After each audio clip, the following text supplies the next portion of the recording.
Ang lungsod ng San Jose del Monte, Bulacan ay isang first-class component city sa probinsya ng Bulacan. Tinagurian pa nga itong The Rising City at Balcony of the Metropolis. Ang pangalan nito ay nagmula sa pangalan ni Saint Joseph.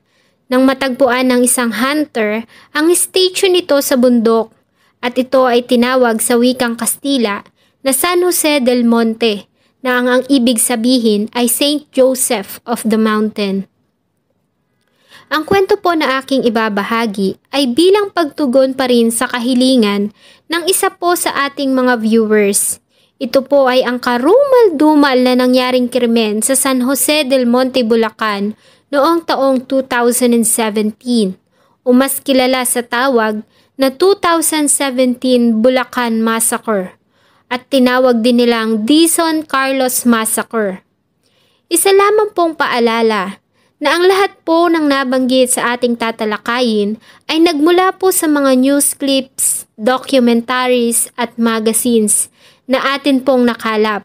Ako po ay walang idea sa mga pangyayari dahil ako po ay wala sa pinangyarihan ng krimen.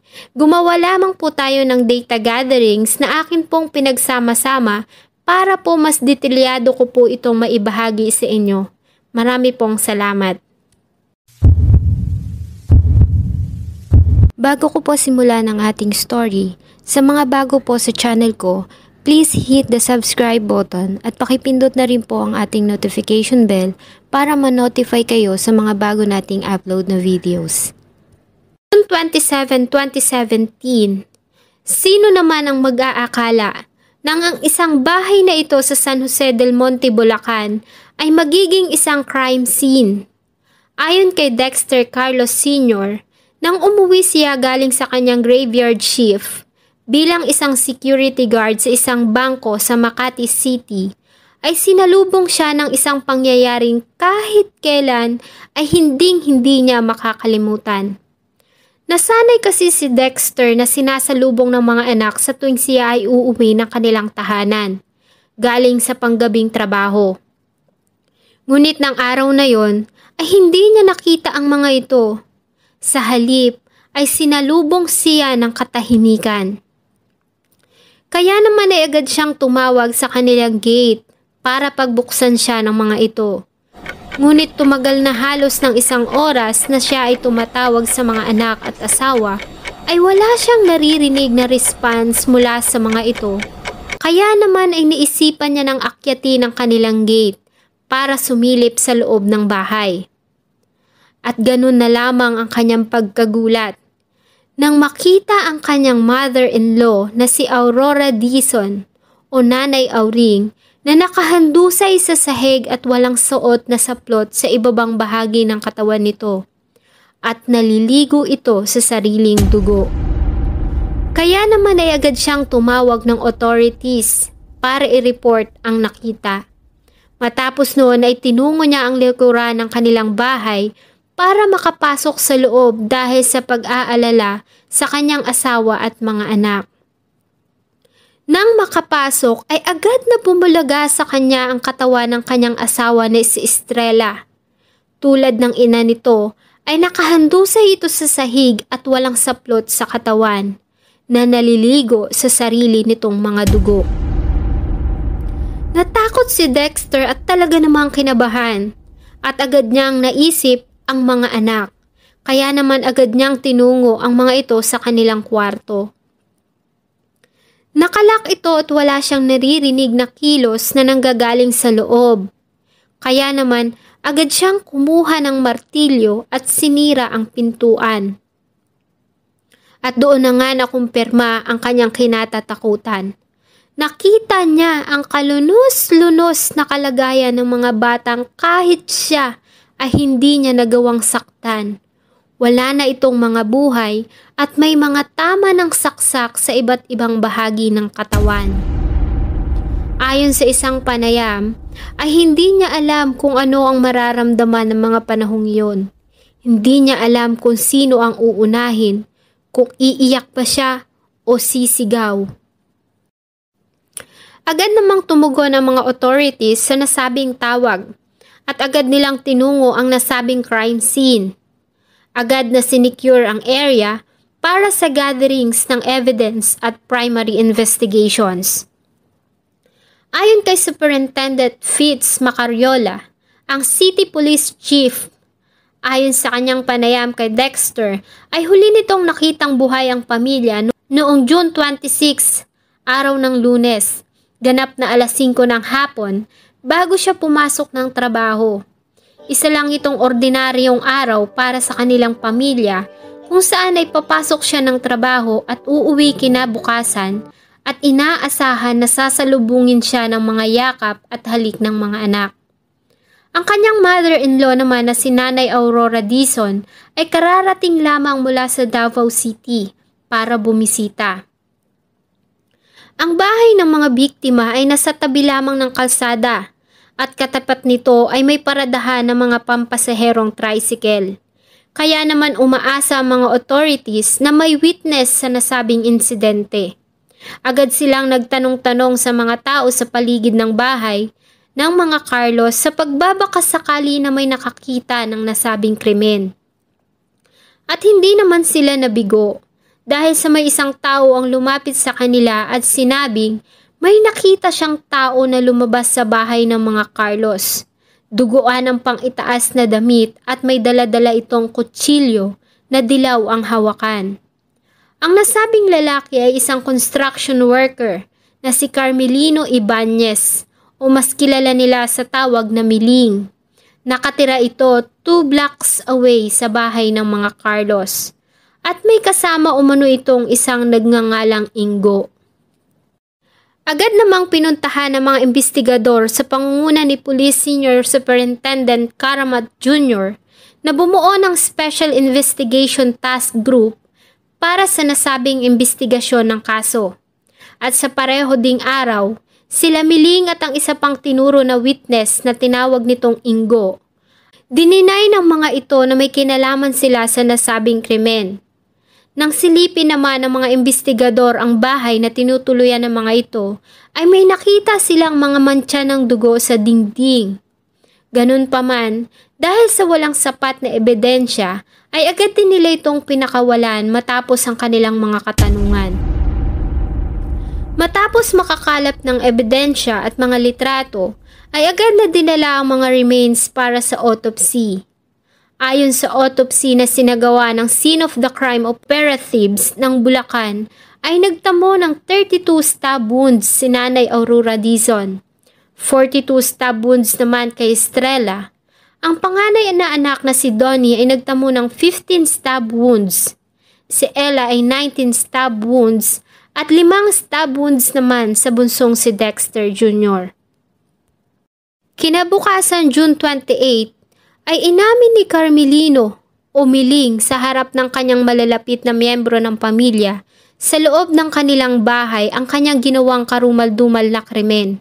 At ayon pa sa kanya, ay siya lang mag-isa at wala siyang kasama nang gawin ang pagpatay. June 29, 2017, after 33 hours, ay kusang loob na sumuko ang 26 years old na si Carmelino Ibanez o Miling sa mga authorities dahil sa pinagsisisihan niya umano ang nagawang kasalanan. At ayon sa kanyang unang mga naging pahayag, ay 2 ang kanyang napatay at hinalay niya ang mga babaeng biktima. Nang ganap ng katanghalian ng pareho pa ding araw, ay prinisinta ng Philippine National Police Region 3 at Bulacan Philippine National Police si Ibanez sa isang press conference kung saan ay malaya itong nagsalita sa harap ng mga media sa Philippine National Police Camp Olivas sa Pampanga at nagbigay ito ng detalye ng kanyang ginawa. Ngunit muli itong nagbago nang muling kausapin at sinabi niya na noong madaling araw ng June 27 ay nag-iinuman sila kasama ang isang nagngangalang Tony at Ingo. Matapos noon ay gumamit sila ng pinagbabawal na gamot na nagkakahalaga ng 150 pesos. Nang pauwi na sila ay may narinig umano silang boses na nagsasabi sa kanila para pasukin ang bahay ng mga Carlos. Kaya naman inakyat nila ang pader ng nasabing bahay. Dumaan sila sa likuran. Bagamat nakasara ang pintuan, ay madali nila itong nabuksan dahil sa ang tanging sara lamang nito ay isang nakakalang na kahoy. Ayon sa kanya, ay may nadampot siyang kutsilyo sa kusina at may nasaksak siyang isang babae. Matapos noon ay hindi na niya maalala at hindi niya na rin naman masabi kung ano ba ang mga naging partisipasyon ng mga kasama sa krimen. Sa ginawa namang interview ng ABS-CBN News ayon kay Ibanez ay hindi nila pinlano ang nasabing krimen at binanggit pa nga nito ang salitang trip-trip lang. June 29, 2017, araw ng Huwebes, 2 araw matapos ang krimen ay nagharap si Dexter at ang suspect na si Miling sa ginawang inquest proceedings sa San Jose del Monte, Bulacan Prosecutor's Office. Ayon kay Dexter ay galit na galit siya at gusto niya itong saktan. Ngunit pinigilan niya ang sarili at nanatiling kalmado. Sinubukan niya kasing konsensyahin ito at nagbabaka sakali siya na ituturoy nito ang mga kasamahang gumawa ng krimen para sa mabilis na pagkuha ng hustisya. Dito ay nagawa niya ring maglabas ng sama ng loob dahil sa wala naman siyang ginawang kasalanan sa mga ito. Bakit nila nagawa ito sa kanyang pamilya, lalo na nga sa kanyang mga inosenteng anak? Sa nasabi ding paghaharap ay muli itong nagbago ng salaysay ng tanungin ng isang reporters at this time, ayon sa kanya, ay naalala niya na sinaksak niya ang 2 babae taliwas sa una niyang naging pahayag na isang babae lamang ang kanyang sinaksak. June 30, 2017 ay nagbigay si Ibanez ng kanyang extrajudicial confession sa harap ng tumayong abogado niya na si Attorney Jose Cruz, kung saan ay muling nag-iba ang kanyang pahayag. Umamin siya sa ginawang pagpatay, ngunit doon lamang umano sa babaeng nasa ibaba ng bahay. At gamit daw niya ang kutsilyong nakuha niya sa loob din ng bahay ng mga Carlos. At tinanggi niya na hinubaran niya at ginahasa ang biktima. At pinangalanan niya din sina Ingo at Tony na kanyang kasama ng gawin ng krimen. Hapon ding iyon ay inimbitahan ng pulisya si Anthony Garcia alias Tony.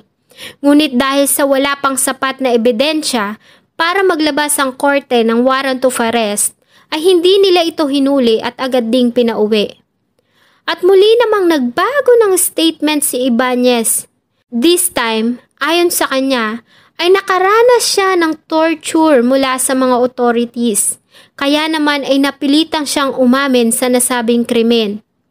At dahil nga sa sinabi nito sa mga unang pahayag na sila ay gumamit ng pinagbabawal na gamot, ay agad itong sumailalim sa drug test. At negative ang nasabing resulta. Ayon naman sa mga authorities ay marahil dahil ito sa small amount lamang ang ginamit nilang illegal drugs at hindi umano ito makakaapekto sa kaso. Dahil sa wala naman umano silang sinampang kaso dito tungkol sa illegal na droga. At ang mga pag-aming ginawa nito ay sapat na ang ebidensya para masampahan ito ng kasong pagpatay at panggagahasa. July 4, 2017 ay nakitang wala ng buhay si Rolando Pasinos o alias Ingo sa Barangay Santo Cristo, San Jose del Monte, Bulacan. At sa kanyang bangkay ay may nakitang karatula na may nakasulat na adik at rapist ako, wag tularan. Nagtamo ito ng 5 stab wounds at nawawala din ang 4 nitong mga daliri. Kinahapunan ng nasabi ding araw ay personal na nagtungo ang noon ay president na si former President Rodrigo Roa Duterte at Director General Ronald Bato de la Rosa para magpaabot ng pakikiramay. Nangako ito na gagawin ng lahat para mabigyan ng hustisya ang pagkamatay ng pamilya ni Dexter Carlos. Nag-abot din ito ng 275,000 bilang cash assistance, cellular phone at isang unit mula sa National Housing Authority. July 5, 2017. Pinasok at pinagbabaril sa loob ng kanilang bahay ang isa pang person of interest na si Roosevelt Sorima alias Punga. Ito ay ang brother-in-law ni Ibanez. Ayon sa mga nakasaksi ay may mga nakamask na lalaki ang pumasok sa bahay nito at doon siya binaril. Naitakbo pa si Sorima sa malapit na hospital, ngunit dineclare ito na dead on arrival. Sa pareho ding araw, sa panayam ng programang Filon ngayon, ay muling nagbago ng mga statement si Ibanez, kung saan ay sinabi nito na tinorture siya ng mga pulis kaya siya umamin sa krimen. July 6, 2017, ay muling humarap si Ibanez sa isang media interview at pinanindigan nito na wala siyang kinalaman sa nasabing massacre at siya ay tinorture umano ng mga kapulisan at pinilit na paaminin sa nasabing krimen.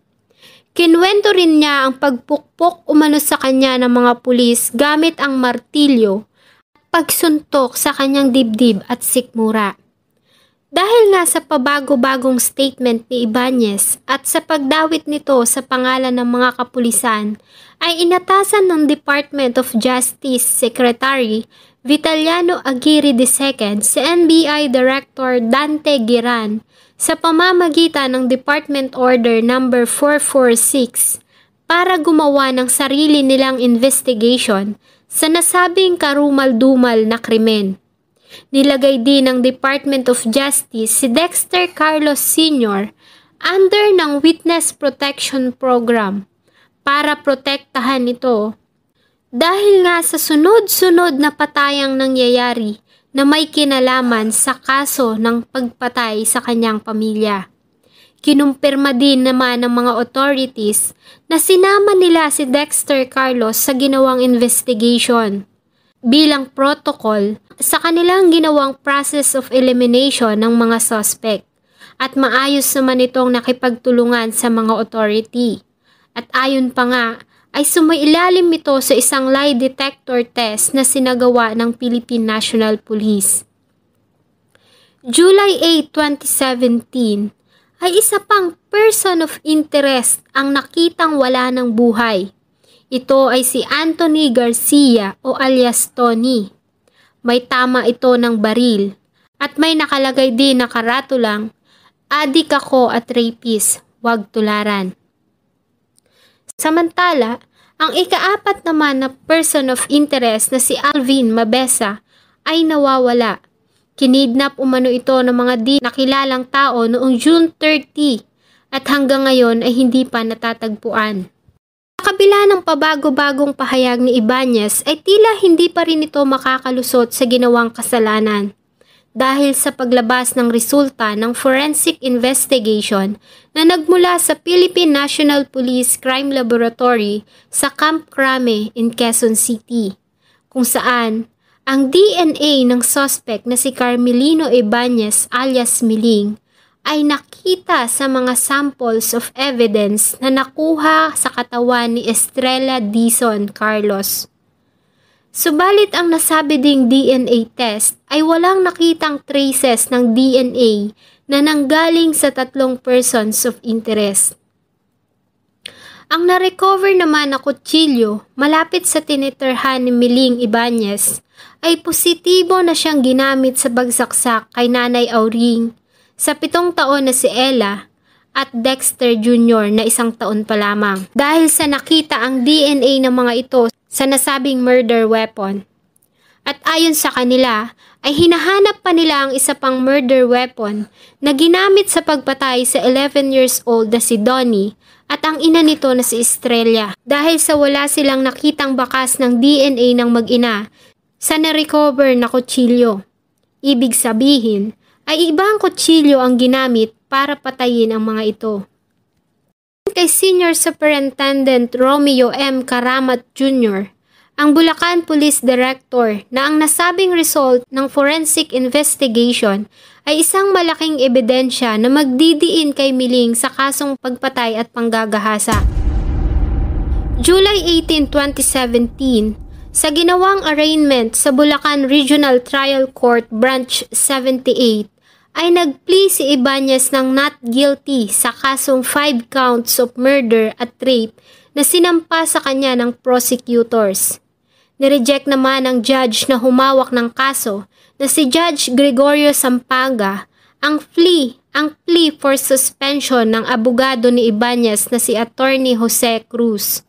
Hiniling nito na i-confine si Ibanez sa National Center for Mental Health na hindi sinang-ayunan ng nasabing judge at sa halip ay nag-issue ito ng commitment order para ilipat si Ibanez sa Bulacan Provincial Jail at ni-required nito ang defense na mag-file ng written motion. Ngunit pumayag naman ito na sumailalim si Ibanez sa isang physical evaluation dahil sa naging inconsistent na mga statements nito. Ayon naman sa prosecutors na ang nasabing psychiatric evaluation ay isa lamang strategy ng defense para ma-delay ang sinasagawang proceedings. Hanggang sa kasalukuyan ay nasa kamay pa rin si Miling ng mga authorities at nahaharap sa kasong pagpatay at panggagahasa. At ang isa namang person of interest na si Alvin Mabesa ay hindi pa rin natatagpuan. Samantala ay hindi naman nilisan ni Dexter Carlos ang kanilang tahanan sa San Jose del Monte, Bulacan. Sa kabila kasi ng masakit na nangyari ay ang bahay pa din ang siyang naging piping saksi ng masasayang alaala na iniwan sa kanya ng kanyang mga anak at asawa. Sana'y makamtan na ng pamilya ang katarungan. Sana po ay nagustuhan nyo ang isa na namang malungkot na kwentong aking ibinahagi. Salamat po sa patuloy na panunood ng aking mga videos. Nawa po ay nasa maayos kayong kalagayan nasan man po kayong bahagi ng ating mundo. Huwag din pong kalimutan na mag-iwan ng inyong saloobin tungkol sa kwentong ating tinalakay. Thank you so much po and see you on my next